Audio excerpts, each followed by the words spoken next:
Hi అండి, అందరికీ నమస్కారం. ఇప్పుడే అందిన వార్త. ఘోర ప్రమాదం.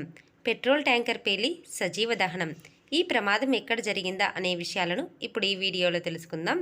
వీడియో ఎక్కడ స్కిప్ చేయకుండా చివరి దాకా చూడండి. అలాగే ఫస్ట్ టైం మన ఛానల్ చూస్తున్నట్లయితే ప్లీజ్ సబ్స్క్రైబ్ చేసుకోండి. లీక్ అవుతున్న పెట్రోల్ పట్టుకునేందుకు వెళ్ళి 40 మంది మృతి.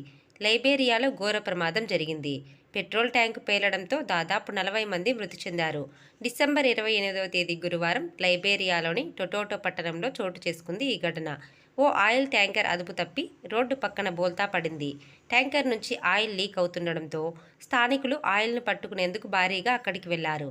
ఈ క్రమంలో ఒక్కసారిగా ఆయిల్ ట్యాంకర్ బ్లాస్ట్ అయింది. ఈ ఘటనలో 40 మంది పైగా ప్రాణాలు కోల్పోయారు. దాదాపు మరో 100 మంది తీవ్రంగా గాయపడినట్లు అధికారులు తెలిపారు. చాలామంది మంటల్లో సజీవ దహనమయ్యారు.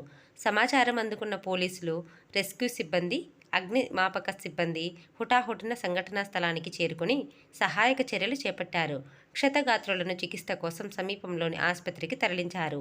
ఈ ఘటనలో మృతదేహాలు గుర్తుపట్టని విధంగా ఉన్నాయని అధికారులు చెప్పారు. ఇలాంటి మరిన్ని న్యూస్ అప్డేట్స్ కోసం వీడియోని లైక్ చేసి షేర్ చేయండి. అలాగే ఛానల్ని సబ్స్క్రైబ్ చేయండి. Thanks for watching friends.